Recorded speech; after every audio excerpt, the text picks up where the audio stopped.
everyone. Thank you for being with us here on KREM News at noon. I'm Laura Papetti. And we begin with this, of course, this continuing coverage. What started as a call for a grass fire on Canfield Mountain near Coeur d'Alene yesterday turned deadly as firefighters were met with gunfire on the mountain. The Kootenai County Sheriff calling what happened to the firefighters a total ambush, adding that he says they had no chance of survival when they arrived on scene to fight that fire.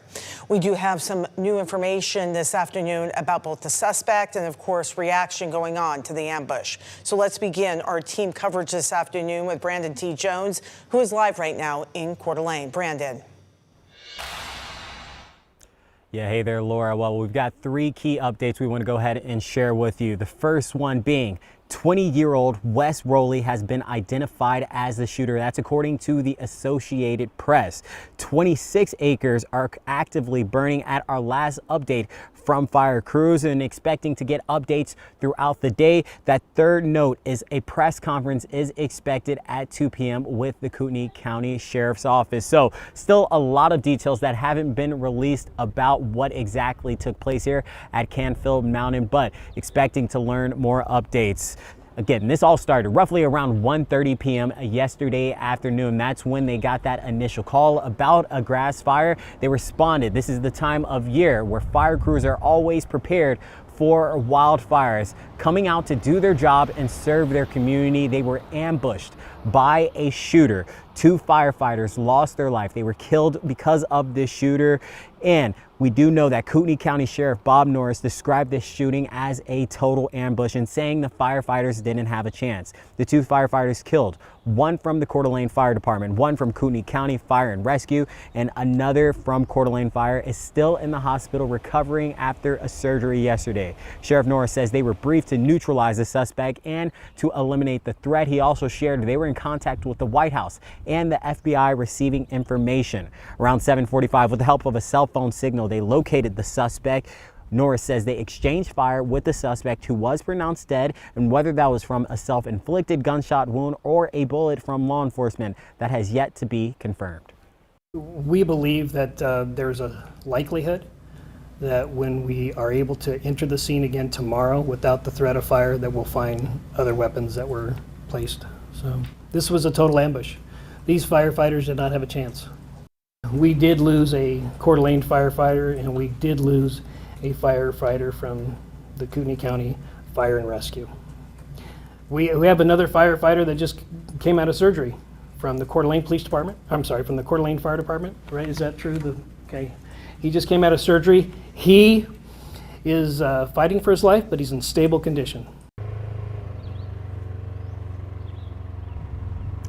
So that was the press conference from yesterday evening with Sheriff Bob Norris. Extremely difficult circumstances to navigate. Again, still early here in this investigation process. So the names of those victims, those firefighters, have not been released yet at this moment. A motive about what exactly caused this has yet to be determined. All of this is information we'll learn throughout this investigation. So as more details are released, we'll continue to keep you updated across all KREM 2 platforms. For now, live here in Coeur d'Alene, Brandon T. Jones, KREM 2 News.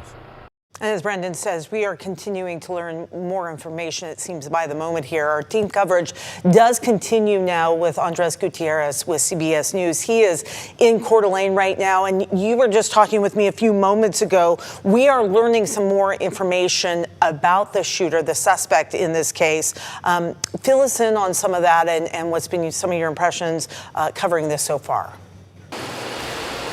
Well, so far, 2 sources, law enforcement sources, have told CBS News that Wes Rowley, 20 years old, is the shooter in this case. The law enforcement yesterday ended up pointing out how it was crucial to recover his body before the fire kept creeping into the area where his body was at. They were able to hoist him up. Not only is his body going to be a key piece of evidence aside from the autopsy, but the items on him. We know that it was his cell phone that led law enforcement to that particular location. So right now, a search warrant likely being executed on that phone with the cell phone provider to see if they can pull text messages and other information from that device. There's also likely a search warrant being executed at the home of the shooter to see what there could be in his bedroom or his home that may help them come up with a motive, a reasoning as to what this happened. They're going to be heavily relying on the FBI as for that. There's also the weapon that was found next to him, and the ATF will be helping out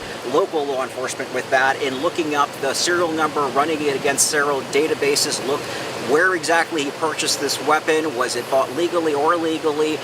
Was there perhaps a straw buyer who bought it for him, or if he obtained it the legal way, how did he go about that? So that's all right now being carried out, being played out as we speak.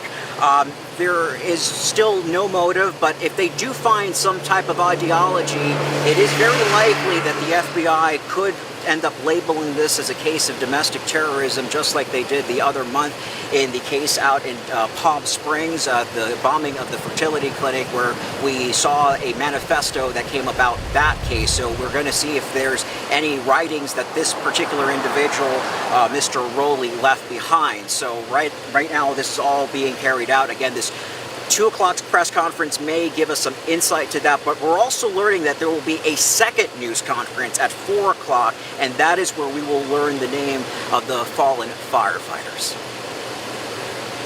All right.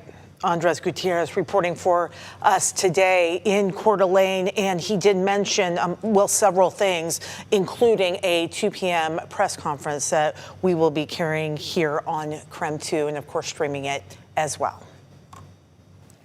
However, while business continues here, life for the North Idaho community of Coeur d'Alene remains at a very painful standstill as we mourn the horrific loss of 2 firefighters. Yesterday afternoon, firefighters from Coeur d'Alene and Kootenai County were responding to a fire on Canfield Mountain. Upon arrival, they were ambushed by gunfire. 2 brave firefighters were murdered. Another has already undergone surgery for gunshot wounds. As we continue our work today, I ask my colleagues to join me in sending your prayers for that firefighter's full recovery, for the deceased victims, for their families, and for the entire North Idaho community grieving this heinous act. Idaho U.S. Senators Mike Crapo and Jim Risch delivering remarks and led a moment of silence on the Senate floor during the Senate's vote on the reconciliation bill to remember the victims of yesterday's ambush attack. All right. Also, Washington Senators Maria Cantwell and Patty Murray also remembered the firefighters and commended Washington first responders for their assistance to the community. All right. It is 12:08 right now. We're going to take a pause on the day's news. A lot still happening, of course, on that case. One thing we do know is that there is still a fire burning on Canfield Mountain, and we do have hot, dry conditions out there for firefighters in the field. We are under a weather impact alert day because of the heat, and our Nicole Hernandez joining us live from the Outdoor Weather Center with the very latest. Nicole. Hey, Laura, yeah, I mean, it is already hot outside and it's not even reached 80 degrees at this point. But I do want to go over just a little bit of what those firefighters are going to be working with now that they're actually able to attack this fire since that scene has cleared. So remember, this is on Canfield Mountain, right? So that is going to be in between Hayden and Fernand Lake. Our closest weather station to there is right there, right north of Fernand Lake.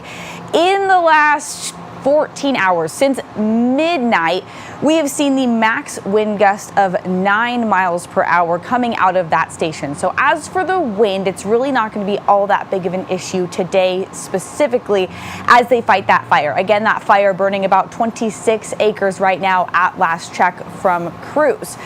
We say it all the time, but there's 3 main things when it comes to fire danger, right? It's humidity, it's wind, and it's heat. We obviously have the heat today. Right now, you can see the flags at half-staff out in Idaho. It is 82 degrees here in Spokane already. That temperature rising quickly. Just about 15 minutes ago, I checked and it was at 79, and we've already reached above 80. So again, that heat is a factor, but the wind and the humidity is not so much today, which is good news for those firefighters fighting that fire. All right, my friend, thanks for that weather update. We'll get a complete weather report coming up. We know this is a lot of information and so much to process, and we are committed to bringing you coverage on all of our platforms. We'll be breaking into programming coming up at 2 o'clock this afternoon to bring you the latest from a news conference planned at that time. We'll have the information on air, online, and streaming on KREM 2 Plus. It's easy to do to stream on KREM 2 Plus, download on your TV, and watch for free.